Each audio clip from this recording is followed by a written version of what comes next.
Hi friends, எல்லாருக்கும் good evening. இன்றைக்கி என்ன சமையல்னு பார்த்தீங்கன்னா, உங்களுக்கு சிம்பிளான பிரிஞ்சி தான் செய்கிறேன். வெல்கம் டு டெல்லி சமையலறை சேனல் ஃப்ரெண்ட்ஸ். இங்கே பார்த்தீங்கன்னா நான் 2 டேபிள் ஸ்பூன் எண்ணெய் விட்டுட்டு 2 பெரிய சைஸ் வெங்காயம் ஸ்லைஸ் பண்ணி போடுறேன். அண்ட் அதுக்கு முன்னையே வந்துட்டு ஹோல் கரம் மசாலா அவைலபிளாக இருந்த ஹோல் கரம் மசாலா ஆட் பண்ணியிருக்கேன். அது முடித்த உடனே நான் ஒரு 3லேருந்து 4 பச்சை மிளகாய் ஸ்லிப் பண்ணி போட்டுட்டு தக்காளியும் சாப் பண்ணி போட்டிருக்கேன். தக்காளியும் 2 பெரிய சைஸ் தக்காளி போட்டிருக்கேன். அது கூடவே இஞ்சி பூண்டு பேஸ்ட்டு, உப்பு, கேரட்டு சாப் பண்ணி மட்டரும் போட்டு பெப்பர் தூள் ஒரு பெரிய டேபிள் ஸ்பூன் பெப்பர் தூள் ஆட் பண்ணிவிட்டு ஒரு 1/2 கப் தயிர் ஆட் பண்ணியிருக்கேன். இதெல்லாம் ஆட் பண்ணி மிக்ஸ் பண்ணதுக்கப்புறம் லைட்டாக கொஞ்சம் கரம் மசாலாவும் ஆட் பண்ணிக்கிறேன். ஒரு 1/2 ஸ்பூன் சொல்லலாம். அது பாட்டு வெந்துக்கிட்டு இருக்கட்டும். சைட் பை சைட் நான் இங்கே வந்துட்டு இந்த அளவுக்கு இந்த கிளாஸில் ஒரு கப்பு நான் அரிசி எடுத்து வாஷ் பண்ணி வச்சுக்கிட்டேன். மீன்வாயில் பார்த்திங்கன்னா நம்ம மசாலா கூட்டியிருந்தோம் இல்லையா, அது நல்லா பொரிஞ்சு நல்லா எண்ணெய் தேங்கி மேலே வந்திருக்கு. ஸோ இப்போ நம்ம வாஷ் பண்ணி வச்சுருந்த அரிசியை அதோட ஆட் பண்ணி அரிசி மூழ்கிற அளவுக்கு மட்டும் தண்ணி வச்சா கரெக்டாக இருக்கும். 2 விசில் வச்சு எடுத்துக்கலாம். ஏன்னா குக்கரில் நம்ம யூஸ்வலி ஒரு கப்பு அரிசிக்கு ஒரு 2 கப்பு தண்ணி ஊற்றி தான் நம்ம சாப்பாடு வைப்போம் இல்லையா.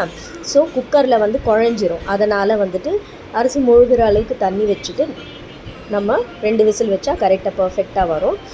இப்போ நல்லா கொதி வந்ததுக்கப்புறம் நான் இதில் குக்கர் மூடியை போட்டுட்டு ஒரு மீடியம் ஃப்ளேமில் வச்சு ஒரு 2 விசில் வச்சுக்கிட்டேன்.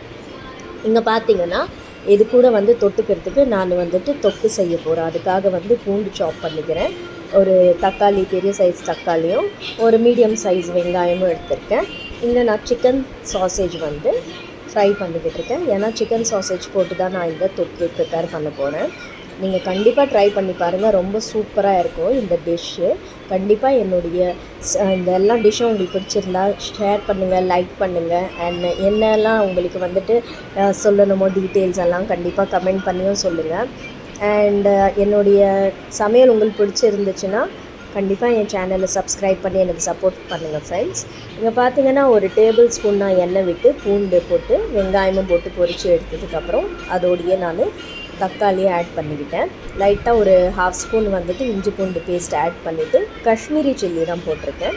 அண்ட் ஒரு 1/2 ஸ்பூன் நான் உப்பு போட்டிருக்கேன். எல்லாம் போட்டு பிடிச்சதுக்கப்புறமே சாசேஜ் செம்ம சூடாக இருந்துச்சு. அதை எடுத்து சின்ன சின்னதாக கட் பண்ணிவிட்டு அதை எடுத்து இது கூட ஆட் பண்ணிவிட்டு இது கூடவே நான் பார்ஸ்லி, ட்ரை பார்ஸ்லி பவுடர் இருக்குது, அதுவுமே ஆட் பண்ணுறேன் பாருங்கள். இதை ஆட் பண்ணிவிட்டு நமக்கு இது எல்லாமே ரெடி ஆகிடுச்சு. ரைஸ் பார்த்திங்கன்னா ரொம்ப நல்லா ரெடி ஆகிடுச்சு. இந்த ரெசிபி கண்டிப்பாக நீங்களும் ட்ரை பண்ணி பார்த்து எப்படி உங்களுக்கு வந்துச்சுன்னு எனக்கு கமெண்ட்டில் சொல்லுங்கள். அண்ட் உங்களுக்கு நான் வேறு என்ன ரெசிபியெல்லாம் ஷேர் பண்ணணும் இல்லை குக் பண்ணி காமிக்கணும்னு நீங்கள் சொன்னீங்கன்னா அதுவும் நான் கண்டிப்பாக ட்ரை பண்ணி பார்க்குறேன். சூப்பரான டின்னர் ரெடி ஆகிடுச்சுங்க. கண்டிப்பாக நீங்களும் ட்ரை பண்ணுங்கள். பாய்.